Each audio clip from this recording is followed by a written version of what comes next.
Okay, good afternoon, everybody. Welcome to our event, How Corruption Threatens the Forests of Ukraine, Typology and Case Studies on Corruption and Illegal Logging. Thank you for attending.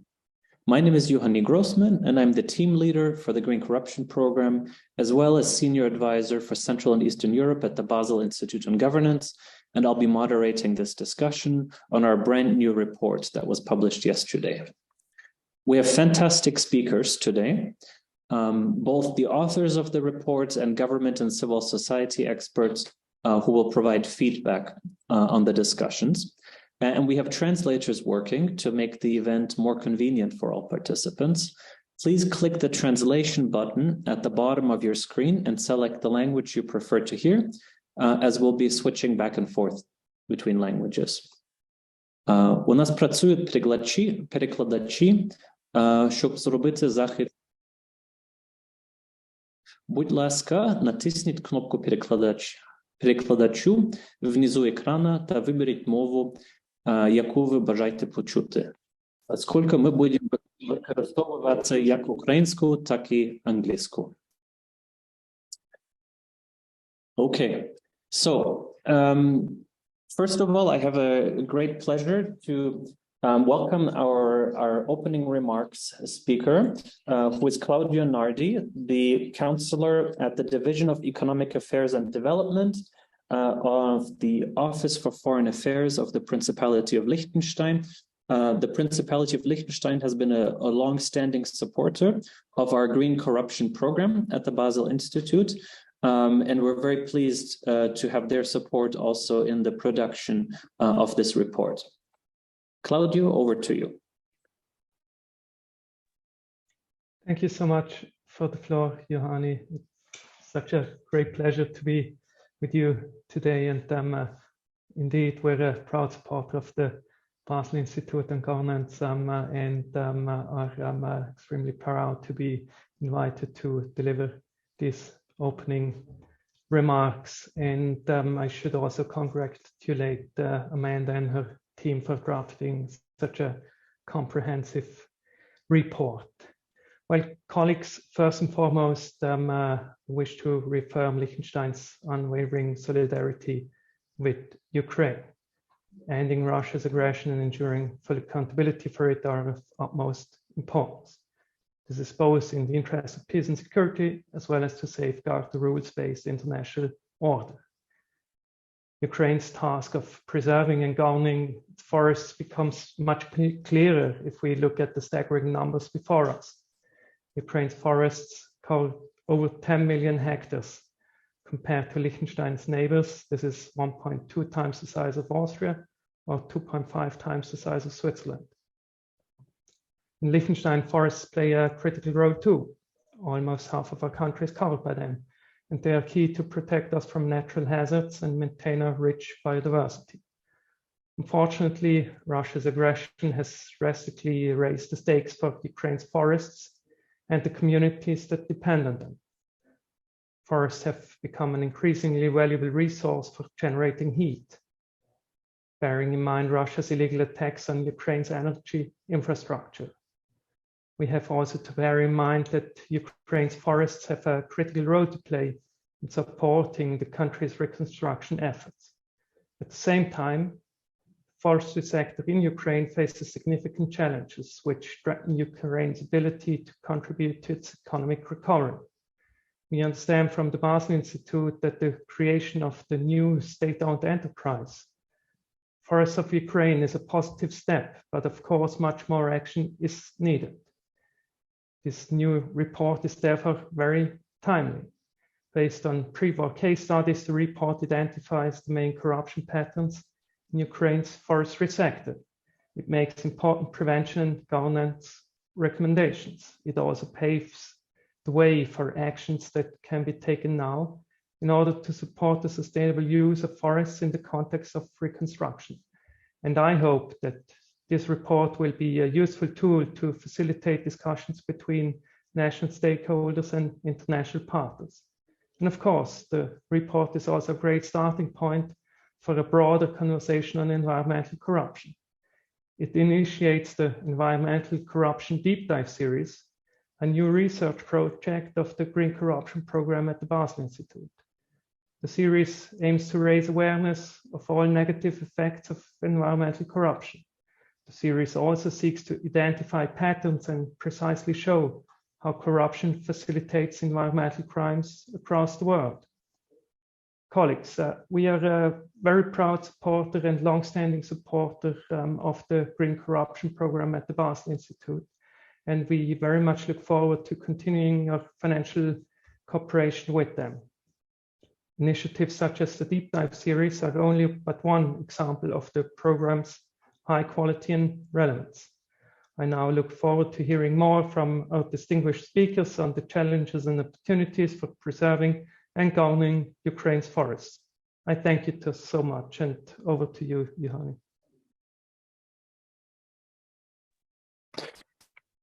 Thank you very much, Claudio, for those kind words. We'll do our best to stand up to them.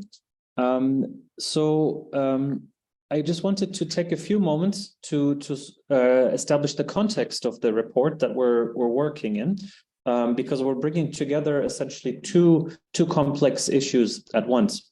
So on one hand, we are presenting the report as part of our Green Corruption Program at the Basel Institute that Claudio mentioned already. As part of this program, we've tried to focus our combined in-house anti-corruption expertise and increased knowledge about environmental degradation that we believe is facilitated by corruption. So the logic stands, at least in our heads, that by addressing corruption, we also will help decrease environmental degradation. And so we have teams working around the world and lately have started building our Ukraine presence, and this report kicks off that engagement. And I should say that, of course, in Ukraine, there's a high degree of discussion about integrity issues, not least in relation to the reconstruction process. We're also part of this discussion, and I had the honor of meeting some of the speakers here in Kyiv last week, where I think the spirit about addressing corruption constructively is palpable in all realms of government and civil society. So this report highlights an area that is tangentially related to reconstruction, but it's produced in an effort to remind us that the environment is also a participant in the reconstruction and the restoration process. And safeguarding the environment requires also making sure that governance issues in the environment and in forestry in particular are addressed. So we want to make sure that this issue also is high on the agenda as restoration is discussed. So obviously we're very keen to be releasing this report. It's an exciting day for us. We've worked towards this for close to a year. And I'm sure the authors are very keen to present their report as well. Finally, I just wanted to say that we hope to have some time for question and answers at the end of the panel. You're also very welcome to write your questions in the Q&A function. We'll encourage the panelists to respond to them, so make sure that we can address all of them in case we run out of time. So before I hand over to the speakers, allow me the chance to introduce them. So we have three co-authors that will be speaking first. The first is Yehor Hrynyk. He is an environmental campaigner with the Ukrainian Nature Conservation Group, where he focuses on the identification and prevention of illegal and unsustainable logging and the conservation of forests in Ukraine. He holds a master's degree in zoology from Kyiv National University. The second author is Dr. Andriy Bieletsky. He is an anti-corruption expert with experience in conducting anti-corruption research, providing anti-corruption trainings, and developing anti-corruption legislation. He's currently working at the Anti-Corruption Research and Education Center, ACREC, of the National University of Kyiv Mohyla Academy, a very prestigious university in Kyiv. And he holds a PhD in criminal law Criminology and Penitentiary Law from Yaroslav Mudry National Law University. And if you have noticed, we tried to have sort of a two background team, if you will, in our deep dive series. So we have both conservationists and anti-corruption experts as we explore this topic. And then finally, it's my pleasure to introduce Dr. Amanda Cabrejo. She is the environmental crime specialist at the Green Corruption Program here at the Basel Institute and the lead researcher of the Environmental Corruption Deep Dive series. Before joining the Institute, she was an associate legal officer in the law division of the United Nations Environmental Program, UNEP, and she holds a PhD in international and comparative criminal law from the Sorbonne Law School and an LLM and master's degree in international criminal law, French and Spanish law. So suffice it to say, I feel undereducated in this, in the presence of these speakers.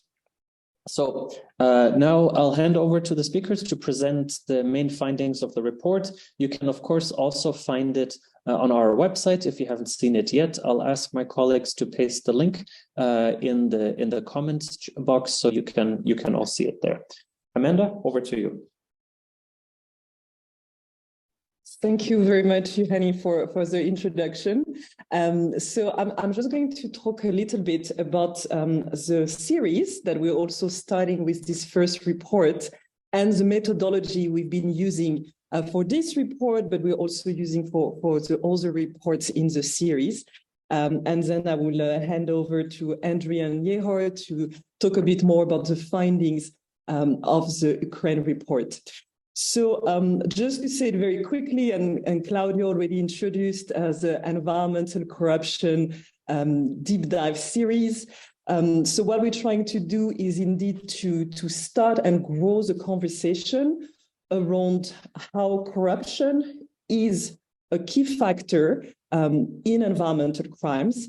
And we're trying to inform that discussion at the global level and at the national level, with a series of reports where we try to look at case studies.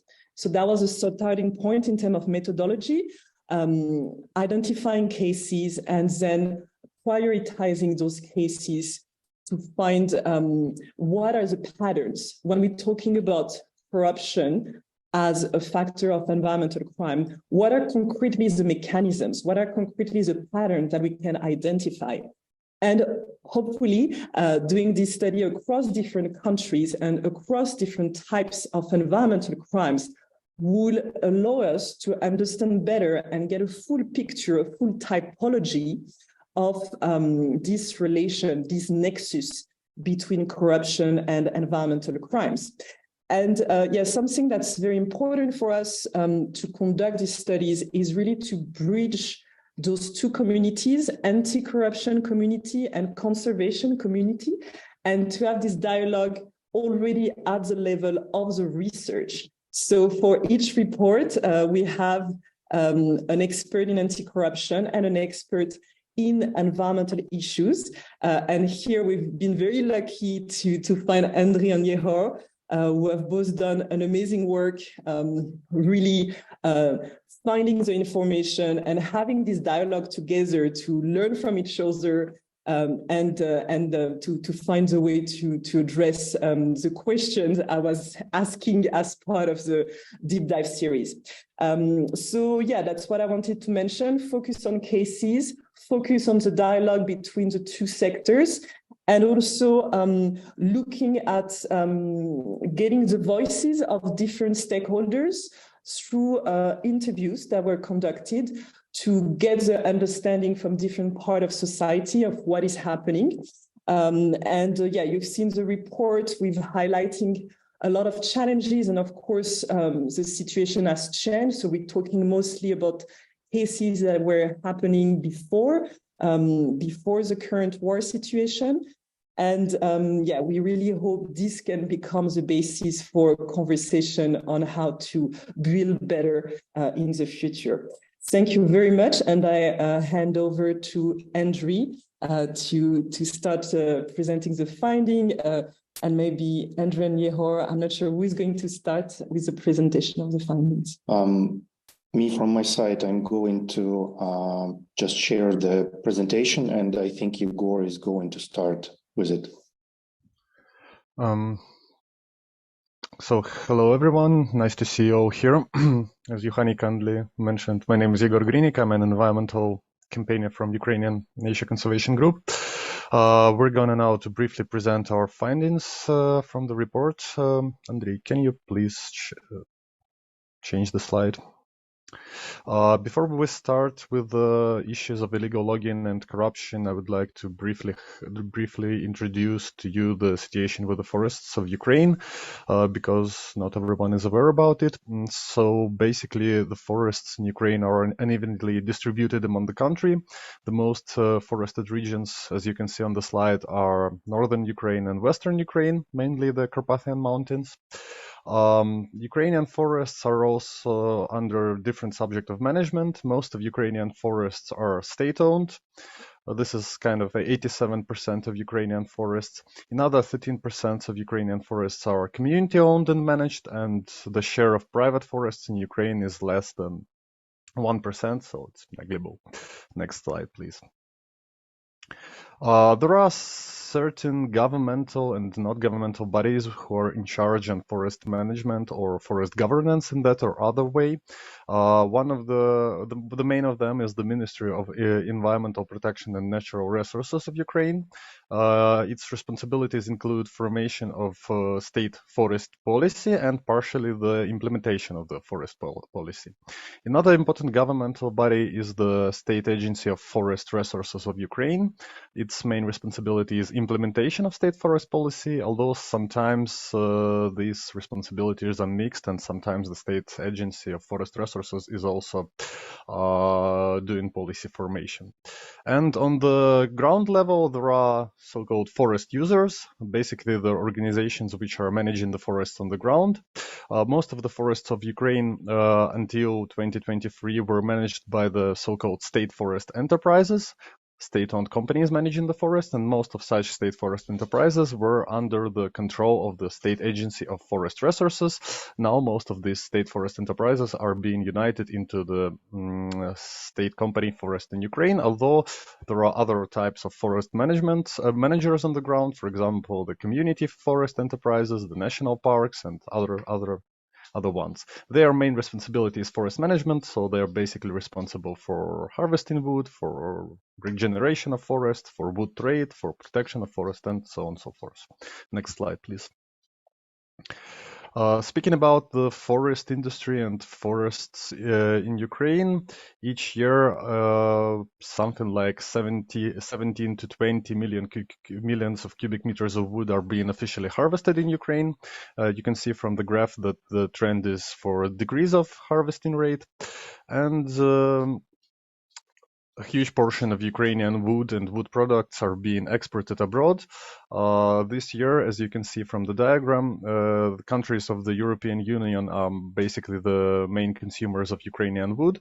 The situation has changed after the full-scale Russian invasion, because before that China and other Asian countries were also buying Ukrainian wood a lot, but now the situation has changed. Next slide, please. So coming back to our report, as Amanda mentioned, our goal was to research the links between illegal logging and corruption, and the very first gap which we identified is the fact that in Ukrainian legislation there is no clear definition of illegal logging. So in order to simplify our work, we tried to create a typology of different types of illegal logging in Ukraine. So we divided all illegal logging in Ukraine in three main types. Type A is the illegal logging done by private actors, when some people come to the forest and without any permits cut trees. Type B is illegal logging which is done by permanent forest users, mainly by the state forest enterprises or community forest enterprises, etc. It can be divided in two types. Subtype B1 is illegal logging without permits, and B2 is illegal logging with papers, mainly when illegal logging is done with some documents, but with violations of the legal requirements. And the third type of illegal logging which we identified is the illegal forest conversion or illegal deforestation, when the forests are not threatened like forests, they're not recognized as forests in the land documentation, and they are cut in order to do agricultural business, construction, or whatsoever. We have no ability, unfortunately, to assess the amount of illegal wood which is obtained through these three types of illegal logging. This is a clear gap, but we also are pretty sure that the type B illegal logging by permanent forest users, appears to be the biggest one and one of the most important. Next slide, please. And here I pass the floor to Andriy. Yes, thank you, Igor. I must say that during our literature review, during our review of media reports, during the case studies, and speaking with experts during our interviews, we can identify the most widespread forms or types of corruption which occur in forestry sector. So as you see from the slide, the first type is active and passive bribery, which can occur not only among state forest enterprises, but also among control authorities, such as state environmental inspection or other law enforcement agencies. Private actors such as local residents or bands like black loggers, or in Ukrainian Chorny Lісоруби, they can also be involved in active and passive bribery. The second type of corruption is abuse of power. If you can find, or if you take a look at the recent press releases by the Ukrainian law enforcement agencies, particularly State Bureau of Investigations, you may find some notes on how they expose loggers in Ukraine, and that this activity of illegal logging is mostly qualified as abuse or excess of power. So it falls under the Article 364 or 365 of Criminal Code of Ukraine.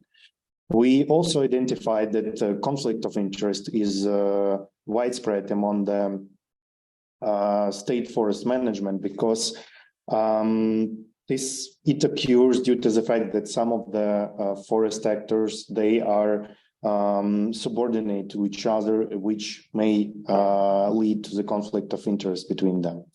Also nepotism and favoritism, which occur when for example, state forestry enterprise, they are hiring, for example, some private entrepreneurs who are relatives of the head of the state forestry enterprise, for example, in order to conduct some services or providing some goods for the state forestry enterprise. And finally, embezzlement is also widespread. For example, one of the recent examples, when State Bureau of Investigations, they exposed representatives of the state forestry enterprise in Zolochiv, if I'm not mistaken, and they exposed that they were conducting embezzlement by from officially cut wood, and again from fake contracts with private entrepreneurs. You also can see all the examples of these types and form of corruption in section 6 of our report. We've done some case studies of exact cases on corruption and illegal logging. Okay, Igor, next to you again. Thank you.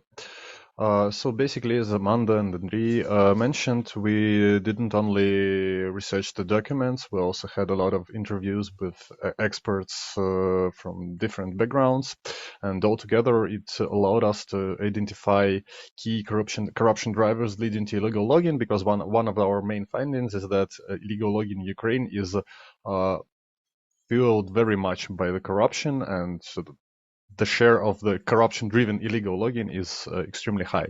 So basically, there are different groups of drivers. One of the main of them is the external control. First of all, the weak state environmental inspection, which is supposed to be an independent control body in charge of identification of illegal logging, but due to numerous deficiencies, unfortunately, it's not operating in full power. Also, Andrei maybe will cover it a bit more. There is a question of low expertise in law enforcement bodies, which are also kind of independent.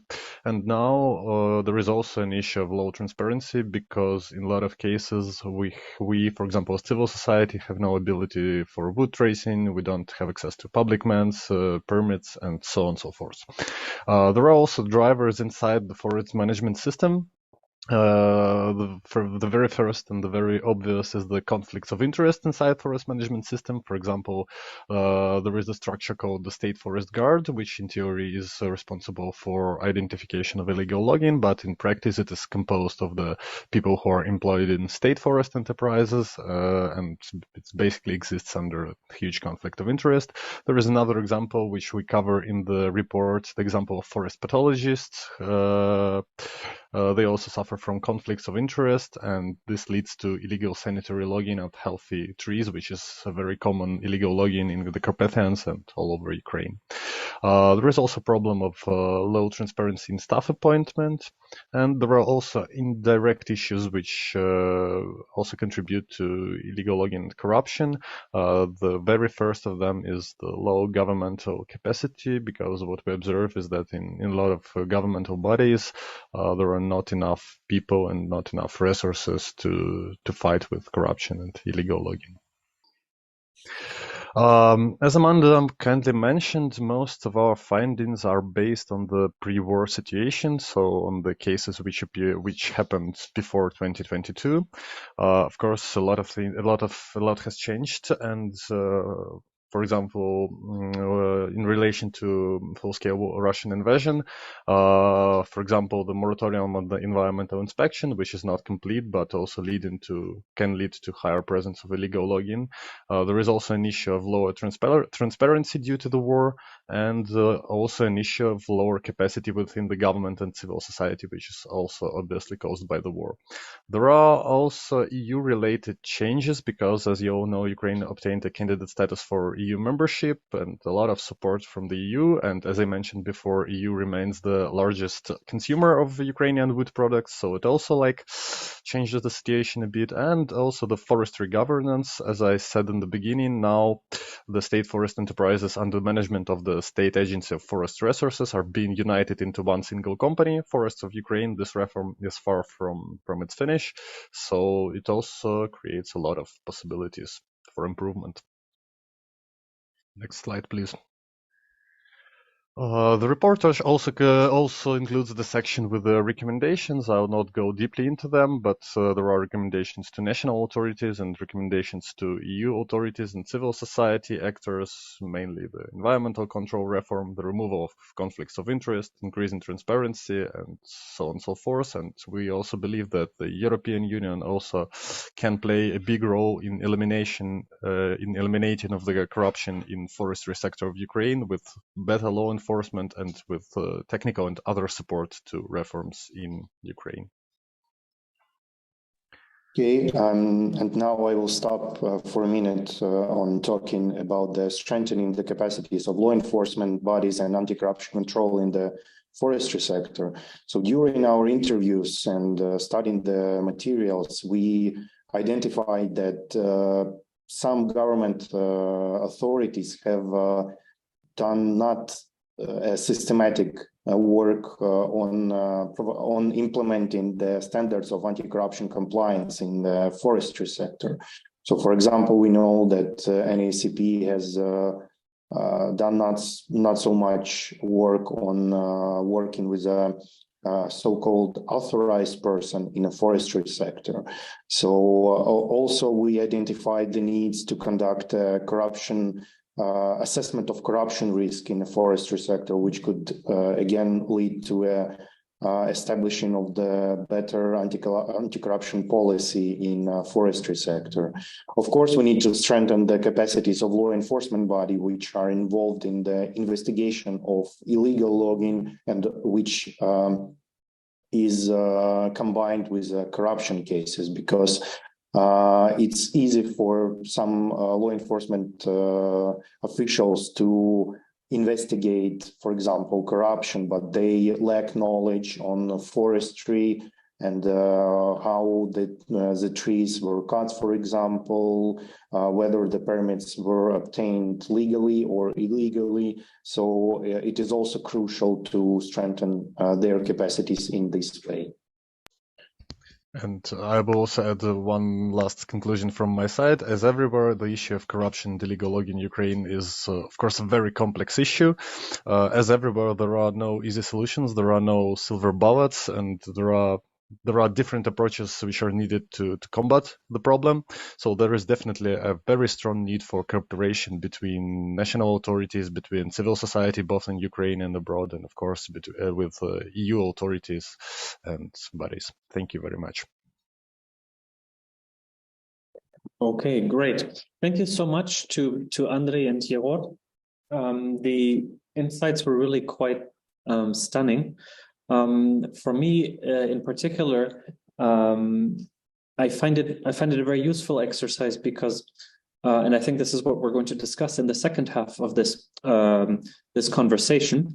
It's so important to keep in mind what the systems are, what the controls and the capacities are to manage corruption risks, because although everything outside has changed with the result, as a result of the full-scale invasion of Russia, the systems still remain the same frequently. And so as we now are adapting to the new situation, in some agencies that's happening very rapidly, like the infrastructure sector, for example, and in some sections that's also happening, but a little bit more slowly, like the forestry sector, for example. I find it personally really valuable to be able to be reminded of what the situation was like before and what we need to keep in mind as we move forward. Now, I wanted to make two quick points before we go into the discussion. The first is that, of course, the report is quite honest in tone.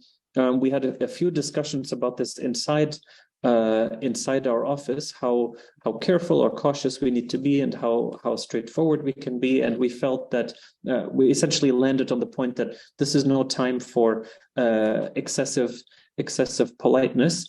Some things are difficult and need to be addressed, and we felt that it was important to say so. So that's the first element. The second element is we also understand very well that, and I was again reminded of this starkly during my visit to Kyiv last week, that Ukraine is probably as motivated to address corruption as it has been in the last, 8 or 9 years, certainly since the revolution of dignity. And so this momentum to address corruption risks is something that is truly astonishing. And I think those of us in the West who are living in safe places don't fully appreciate that in such a difficult situation, there is still very, very serious and continued focus on addressing corruption risks. And so taking that into account, we hope to spend the second part of the conversation focusing on how we can address these issues that we have highlighted in the report in the emerging new administrative infrastructure around the forestry space. And so we have 4 speakers for the second part. We're very keen for their thoughts and inputs. We have 2 speakers from the Ministry of Environmental Protection and Natural Resources of Ukraine, Hamlet Pogosyan, who is the director of the Department of Balanced Nature Management, and Anatoly Borsyuk, who is the chief specialist of the Forest Resources Protection and Restoration Division. And so my first question goes to Hamlet and Anatoly, which is, of course, in a wartime ministry, balancing different priorities must be tremendously difficult, and we all are truly impressed with the Ukrainian government's ability to stay resilient in the current situation. So we understand that you're operating under severe limitations, and we'd be very keen to hear from you how you look at forest management, planning the protection and sustainable use of this critical natural resource during wartime, and of course with a look towards restoration needs. I was told while I was in Kyiv that there was a tremendous demand for forestry products that had already started increasing. And so how you're addressing these challenges, this increased demand, while balancing protection during wartime. It sounds like an impossible task, frankly, but we'd be really keen to hear your thoughts. And I'll also ask my second question, so you have the chance to address both at once and we don't lose time going back and forth. Which is that the report also, of course, contains recommendations at the policy level. And here we're keen to get a sense, if you don't mind sharing with us, how the picture has changed in the last year and a half, basically, or year, depending on how we look at it, from when most of the case studies in the report took place. So I hope we have enough time to discuss it. We have about five minutes for the answer. I wanted to also remind participants, attendees, if you have questions, please put them in the chat in the Q&A function. We'll try to address them. I see my colleagues next to me on the left and on the right typing answers already. So we want to make sure we can address them all. We'll try to do so either orally or in writing. Right. With that, over to you, Hamlet and Anatoly. I'm not sure who of you wants to speak first. Please go ahead and unmute yourself. Доброго дня, шановні колеги, ще раз. Всіх вітаю. Я почну. Декілька слів спочатку, те, що вже було обговорено попередніми спікерами. Дякую за підтримку, яка була сказана на початку нашого засідання щодо підтримки України в боротьбі з агресором, який на сьогоднішній день тероризує всю нашу країну і дуже негативно військові дії впливають, зокрема, на лісову галузь. На превеликий жаль, на сьогоднішній день більша територія лісових насаджень, було зазначено попередньо, що лісовий фонд України достатньо великий, більше 10 мільйонів гектарів, і більше 1 мільйона гектар лісів на сьогоднішній день є окуповані та заміновані. Тобто нас чекає ще велика робота по розмінуванню нашої території, зокрема наших лісів. Що стосується, відповідно, в цьому контексті дійсно робота в напрямку збереження лісів, відтворення лісів, вона ускладнилася в рази через військовий конфлікт. Нагадаю, що департамент, який я очолюю, і відповідно міністерство, ми займаємося формуванням державної політики у сфері лісового та мисливського господарства. Власне, в цьому контексті наша робота, вона іноді видається дуже творчою через те, що, як дуже слушно зазначені кейси в звіті нашої шановної дослідницької групи, за що їм величезна вдячність за зроблену роботу. Так от, оці корупційні чинники, корупційні ризики, для того, щоб їх в подальшому хеджувати або мінімізувати, ліквідувати, для цього треба на законодавчому рівні вносити відповідні зміни і робити це таким чином, щоб на декілька кроків випереджувати наших опонентів в цьому питанні.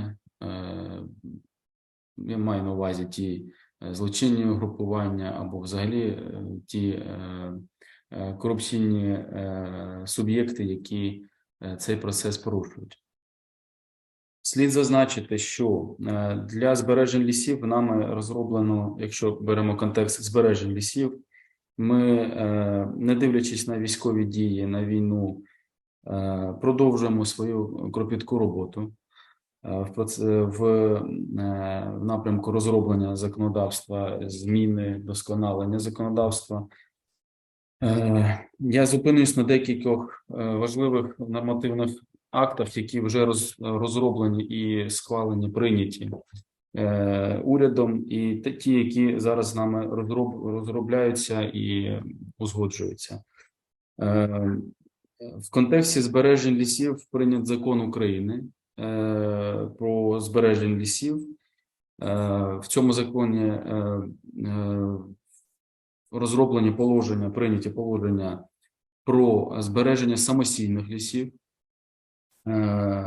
Це дуже такий важливий напрямок через те, що є багато територій лісового фонду України, які не має лісокористувачів. Зазначений закон дозволив розпочати процес інвентаризації лісових земельних ділянок, на яких розташовані самозаліснені ділянки, які не мають лісокористувачів. Відповідно, проводити роботу з вилучення цих земельних ділянок і передачі їх відповідним бажаючим, які зможуть цими лісами управляти та керувати. В цьому контексті запроваджений і заявницький принцип щодо управління лісами. Розроблені правила відтворення лісів. Ми заборонили висаджувати інвазійні види дерев в лісах. Найближчим часом ми затвердимо вже наказом відповідний перелік таких видів дерев. Так само ми розробили порядок ведення лісопорядкування. Це вже я переходжу до процесу сталого розвитку лісового господарства через те, що це основний упор, на який робить міністерство. Зокрема, про це згадувалось неодноразово нашим міністром Русланом Стрільцем. Тобто наша мета, щоб лісові масиви були не плантаційного типу, а максимально були наближені до природних лісів. Особливо це стосується Карпатського регіону. Відповідно, щодо сталого розвитку в порядку ведення лісопорядкування ми прагнули вже на стадії планування лісопорядкування вже бачити, яким чином відповідний лісокористувач планує розвивати ту ділянку лісу, який він має в управлінні. Є безліч ініціатив, які стосуються цифровізації процесів. Зокрема, створено електронний облік деревини, який дозволяє відслідковувати рух деревини від лісосіки до кінцевого споживача. Найближчим часом вже розроблено нормативний документ, він буде прийнятий урядом. Це електронний лісорубний квиток, що дозволить одразу створить функціонал, який дозволить одразу підтягувати в відповідний реєстр лісорубний квиток, який був виданий. Тобто є безліч ще інших ініціатив, які наразі розробляються, зокрема правило рубок, який найближчим зараз він, до речі, оприлюднений на громадському обговоренні. Всі охочі можуть долучатися, надавати свої пропозиції і зауваження. Щоб довго не затримувати наших поважних колег, я хочу в двох словах сказати, що проблема збереження наших лісів, апелюючи до звіту, проблема боротьби з корупційними чинниками і ризиками в цій сфері, вони в більшості пов'язані з процесом державного нагляду і контролю. Через те, що так, ми розробляємо нормативні акти, ми їх приймаємо, процес дуже складний, забюрократизований, але після прийняття потрібен належний контроль за виконанням цих вимог. І от на цьому етапі, на мою думку, і виникають ті проблеми, які, до речі, дуже гарно висвітлені в вашому звіті. Тому в цьому випадку дуже правильно зазначив один із спікерів, повинна зміцнювати спроможності правоохоронних структур для того, щоб вчасно відслідковувати порушення законодавства і доводити ці кейси до реалізації в судовому порядку. Дякую. Передам слово своєму колезі Анатолію. Анатолію, будь ласка. Дякую.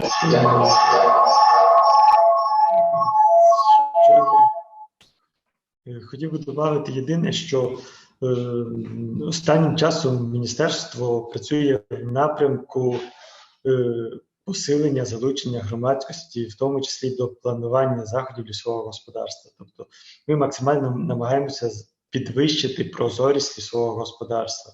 Відповідно, були прийняті такі документи, як порядок здійснення лісопорядкування, де всі матеріали лісопорядкування, всі плани будуть публікуватися, де громадськість матиме змогу з ними ознайомлюватися, давати свої зауваження, що, скажімо так, зменшить певні ризики, висвітлені в зазначеному звіті. Так само намагаємося по максимуму забезпечити доступ до дозвільних документів. На жаль, у зв'язку з війною обмежено прив'язка до картографічних матеріалів, тому що це, наразі не можна публікувати, але воно буде обов'язково відновлено після закінчення воєнного стану. Тобто ми здійснюємо максимальні кроки для підвищення прозорості, залучення громадськості, що в майбутньому посилить контроль за веденням лісового господарства і виявленням і недопущенням незаконних рубок і іншої незаконної діяльності. Дякую. Thank you so much to Hamlet and to Anatoly. I mean, it's really, to be honest, quite astonishing, right? When we're talking about governance issues and risk management, and at the same time we have to talk about mines and clearing those before a forest can be used at all. Never mind the fact that 10% of the forest lands are occupied. So thank you for that very sort of stark reminder of wartime reality.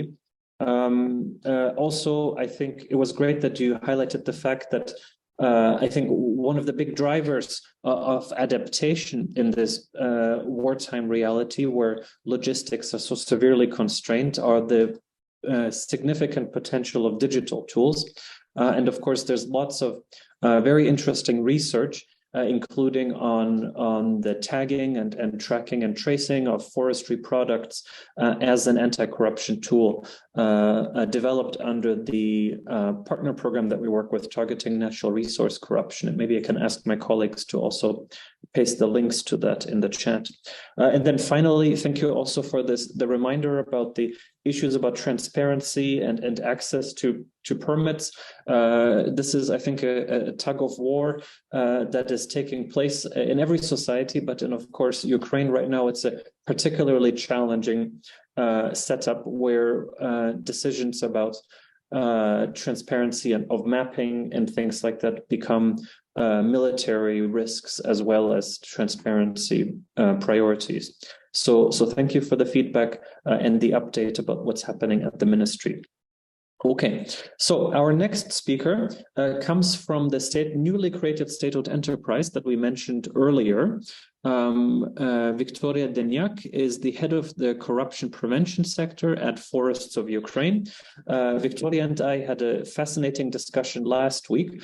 In itself, of course, the challenge of integrating 158 local units into a national state-owned enterprise is not an easy thing, but doing so during wartime restrictions is a whole different issue. So we're really keen to hear from Victoria. I know from our conversation that she's already done a significant progress on building the anti-corruption infrastructure at Forests of Ukraine that was so recently established. And we're very keen to hear from you, Victoria, about your mandates and your priorities in the coming year. And how you look at the prevention of corruption in your programs. Over to you, Victoria. Добрий день. Дякую. Надзвичайно приємно приймати сьогодні участь у цьому заході. Для нас, дійсно, нове молоде підприємство, молоде старе підприємство. Цінно і важлива співпраця з такими інституціями. Ми об'єднали дійсно велику кількість державних підприємств, у яких вже була створена певна інфраструктура, які до нас долучилися, доєдналися. І тепер ми маємо унікальну, як на мене, можливість створювати фундамент антикорупційної політики нашого підприємства. І важливим є те, що я дійсно бачу свого керівництва, воно мене підтримує. Те, що хочеться робити це підприємство прозорим, відкритим для ділових партнерів, і щоб наші слова про доброчесність не були просто словами. Для початку у нас створено сектор, цілий підрозділ на підприємстві запобігання корупції. При цьому ми також зберігаємо або призначаємо нових уповноважених у філіях. Філії у нас достатньо великі, тому необхідно мати на місцях також посадову особу, яка буде займатися питанням запобігання корупції. Нормотворча діяльність по підприємству здійснюється, вибудовуємо певні основи, створюємо там, створили, затвердили, обговорили відповідно до законодавства ми антикорупційну програму, розмістили її на нашому сайті, з нею можна ознайомлюватися. На виконання цієї антикорупційної програми ми створили кодекс етики, також його розмістили. І далі на виконання цих двох документів ми створюємо вже такі маленькі локальні порядки, як діяти для того, щоб реалізовувати цю програму. Скажімо, там, як запобігати або врегульовувати конфлікт інтересів, як діяти з повідомленнями викривачів, і таке інше. І на сьогодні, на цьому етапі, вже ми підійшли до, як для мене, то досить обширного, ґрунтовного питання – це визначення корупційних ризиків і оцінку їх, і далі визначення способів управління цими ризиками для їх мінімізації або взагалі їх знищення. І також на сьогодні ми займаємося, робимо, і це важливо, ведення просвітницької діяльності серед наших працівників. І думаю, що одним із основних чинників, який покращить нашу роботу, то це стандартизація процесів, і ми теж працюємо над цим. Було питання, чи бачу я, як я бачу запобігання корупції, чи бачу я в своїй роботі запобігання корупції. Так ось відповім на це питання з емоційною складовою. На цих вихідних моя донька запросила мене в кіно, і ми подивилися, ті, хто в Україні, мабуть, знають, про що я, фільм «Парфір». Це не про лісову галузь тільки, це про систему, про яку ви сьогодні всі говорили, про те, що ви досліджували. Важливо, щоб моя донька не жила в таких умовах, і тому пріоритетним є дійсно запобігання шляхом вибудування певних інструментів, які я сказала раніше. Якщо буде можливість задіяти зовнішніх експертів, буде можливість у зовнішніх експертів долучитися до наших там програм, це буде дуже хорошою практикою, і я буду цьому дуже рада. Дякую, якщо у мене все. Dякую, Victoria. Thank you so much for your outlining your activities so early on in your tenure, and in fact so early on in the existence of the institution. I was particularly struck by the fact that not only are you merging all these different legal entities, you're also merging 32,000 staff who have a specific culture, specific background, specific experience, and including their approach to integrity issues and compliance. So the task is indeed quite momentous, and I hope you won't mind if I highlight just briefly the fact that we had a very constructive conversation and hope to be working together very closely on this issue.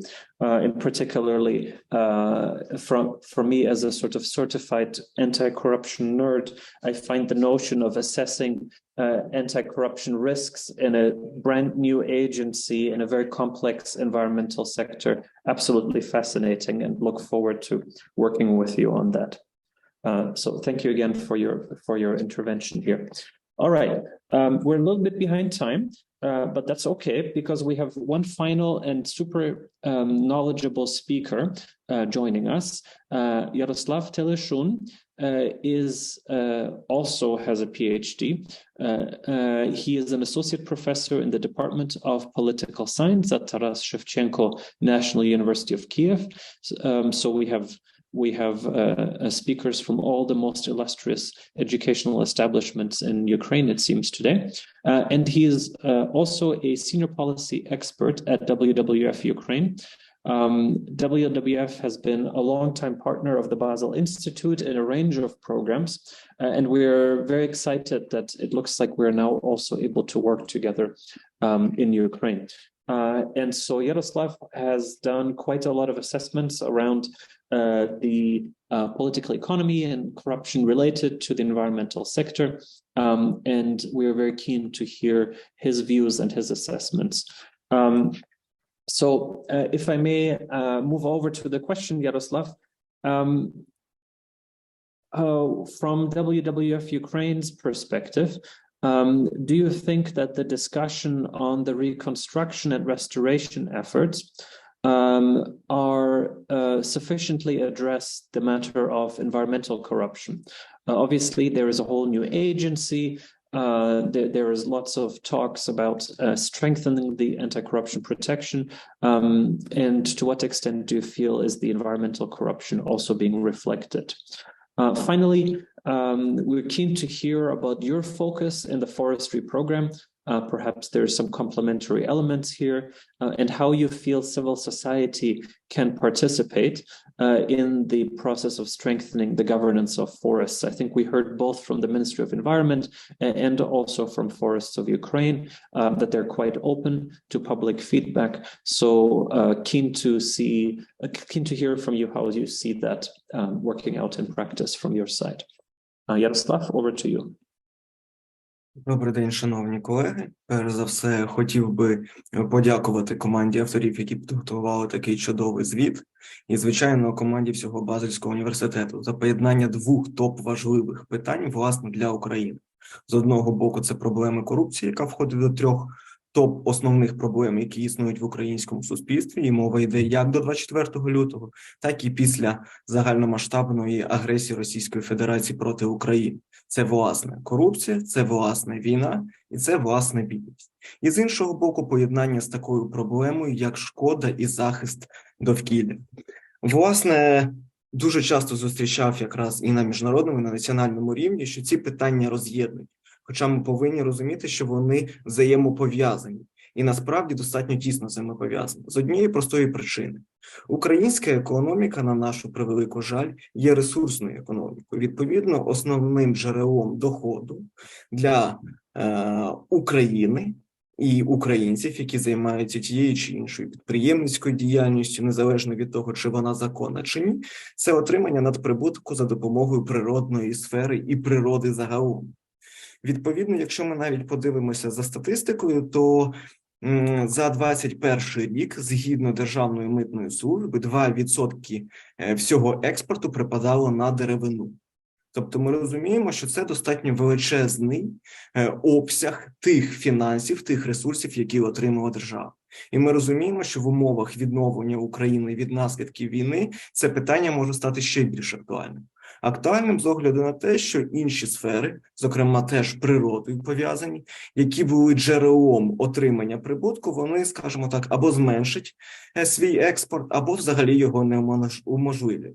Тому що до цього у нас номер один експортом були чорні метали, 14%.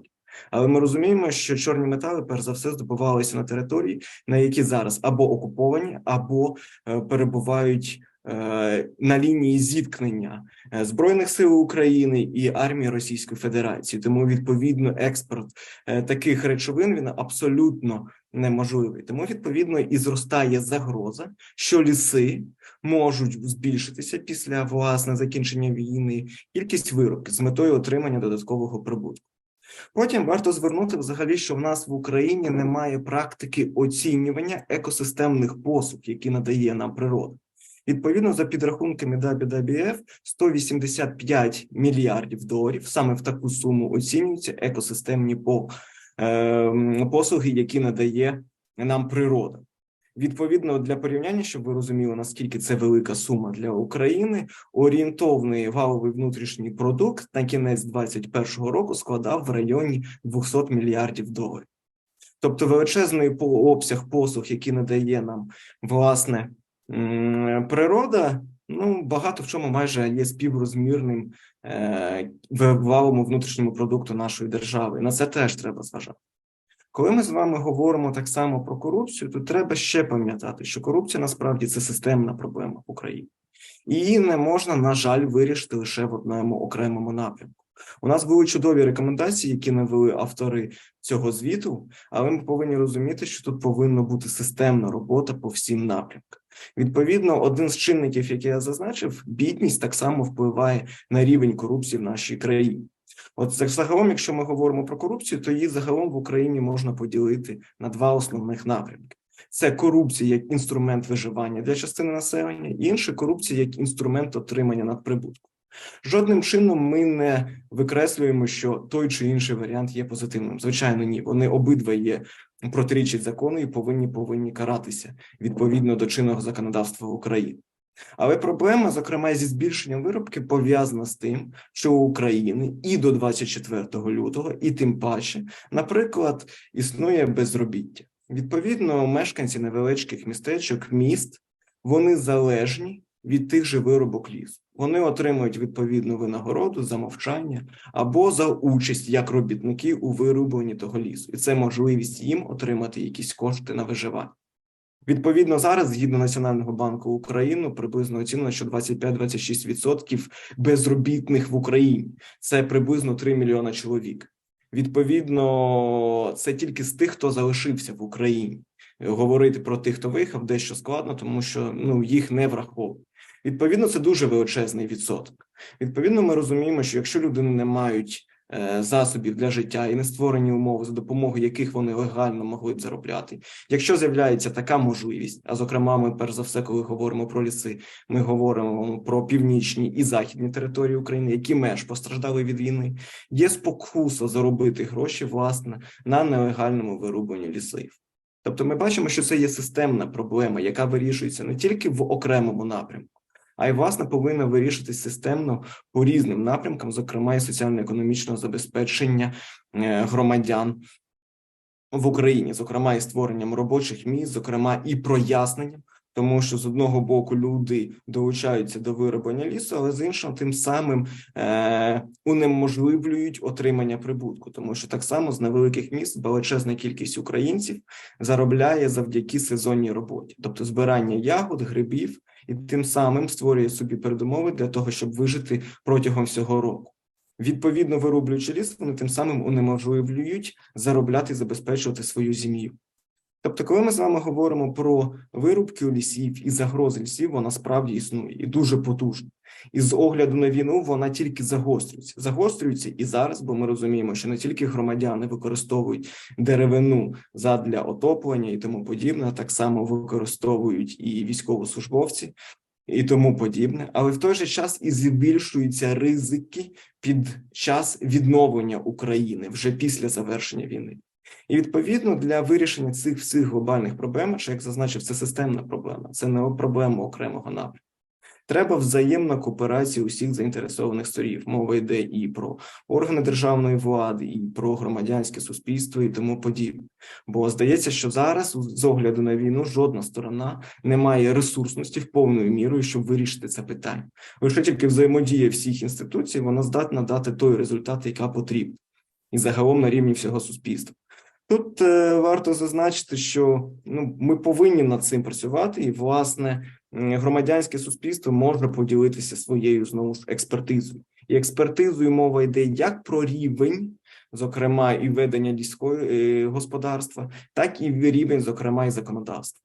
Зокрема, ДАБІФ так само займається проблемою гармонізації законодавства України з законодавством Європейського Союзу. Відповідно, ми так само відкриті для того, щоб пропонувати свою експертизу, свою допомогу. Відповідно, ми так само, як і багато інших громадських організацій, виділили наші ресурси на збереження пралісів. Це ліси, які найменш порушені людською діяльністю в Україні. За різними оцінками, у нас їх приблизно 93 тисячі гектарів потенційних пралісів, які ми повинні зберегти, бо вони являються певним еталоном лісів, які повинні існувати без людської діяльності, без людського втручання. Так само громадські організації можуть долучатися і по іншим напрямкам. Крім залучення, власне, експертизи, це і спільний моніторинг за ситуацією, що ми маємо. Знову ж, відповідно, тут колеги згадували під час доповіді, що зараз є неймовірна проблема з отримання тієї чи іншої публічної інформації. І справді вона є, і це дуже ускладнює роботу. Але при цьому це, як правило, ускладнює не тільки, власне, громадським організаціям, а й органам державної влади. Адже якщо громадські організації не отримують цю інформацію, вони, відповідно, і не можуть запропонувати свою експертизу у вирішенні того чи іншого питання. Тому, звичайно, було б чудово, якщо б знаходили якісь компроміси, консенсуси у цьому питанні, навіть в умовах воєнного стану. Тим паче, що не вся інформація є відповідно засекреченим, бо ми тісно співпрацюємо з різними державними інституціями, зокрема, отримали відповідь від Ради національної безпеки і оборони, що не вся інформація, яка подається як секретною, є секретною. Відповідно, громадські організації мають право її отримати для своєї діяльності, задля забезпечення певного рівня у тій чи іншій сфері в Україні. Наступне, звичайно, це те, що зазначив, навчання. Так само те, що і пропонував Юхані і інші колеги, це навчання представник відповідних відомчих установ, це відповідно навчання так само представників правоохоронних органів і відповідно просвітництво і серед громадян самої держави, власне, України. Тому що, як я зазначив, багато хто з них виходить з ситуативних інтересів виживання сьогодні, за відсутності роботи, і можливих джерел надходжень фінансових і тому подібне. Відповідно, прояснення, які наслідки вони можуть отримати через рік, 2-3, через втрату лісу і інших природних ресурсів, теж є важливим інструментом вирішення цієї проблеми. Але в будь-якому випадку проблема настільки глобальна, щоб вирішити і дати їй відповідь на її розв'язання за пару хвилин, звичайно, дуже і дуже важко. Я і так бачу, що я вже прийняв трошки часу, і ми вийшли за рамки дискусії часу, яка була відведена на неї. Тому дякую. На цьому поставлю крапочку. Yaroslav, thank you so much for highlighting especially the complexity and the fact that we can't expect to address one element of the challenge and see effective results, that we have to really address it from all sides at once. Of course, no small challenge, even in the best of times, and these are unfortunately not the best of times. And also highlighting the same issue that was raised by the government officials also and Victoria about what information should be public and what should not be public. Of course, the law on access to information is really challenged in the current realities, and the need to fine-tune I think, original sort of strong reaction of closing so much crucial information down and now reviewing it step by step. It's a process that's already taking place and a process that also needs to take place in the environmental space. So thank you for highlighting that point. I see that my colleagues have been incredibly efficient at addressing the online questions, which is great because we are indeed over time, and I am a little bit reluctant to take everybody's time, especially concerning the fact that in Kyiv it's already after 6. And that we had originally budgeted for an hour of our time. So I just want to highlight the fact that we're not ignoring any questions. In fact, my colleagues have addressed all of them as far as I can tell. And I will take the risk of volunteering them to respond to any additional questions that you might have, dear participants, through emails, which are on our website as well, so you can very easily follow up with the authors. I just want to thank all of you. I apologize that we were a little bit rushed today. 8 speakers in 70 minutes is a bit of a challenge, not as much of a challenge of addressing environmental corruption, but nonetheless not easy. And so I appreciate your patience and your collaboration. I feel like each of the topics that we addressed today could have gone into a lot more time. And so that to me highlights again the fact that we stand at the very beginning, at least we at the Basel Institute. Of course, our Ukrainian colleagues have been tackling this issue for a while, but for us, we are the newbies in this space. But I am very pleased to be in this space and look forward to continued discussions, collaborations, jointly understanding the risks as they emerge and finding ways to mitigate them. So allow me to just, at the end of this discussion, wish all the best, in particular to our colleagues in Ukraine. Please stay safe, and I look forward to collaborating in various formats in the future. Thank you very much for the participants, for your attention, and thank you very much for the authors and the speakers for your honesty, directness, and constructive attitude. Certainly in a time as difficult as this, that is no easy task and much appreciated. I wish you all a good evening and see you soon at our next event.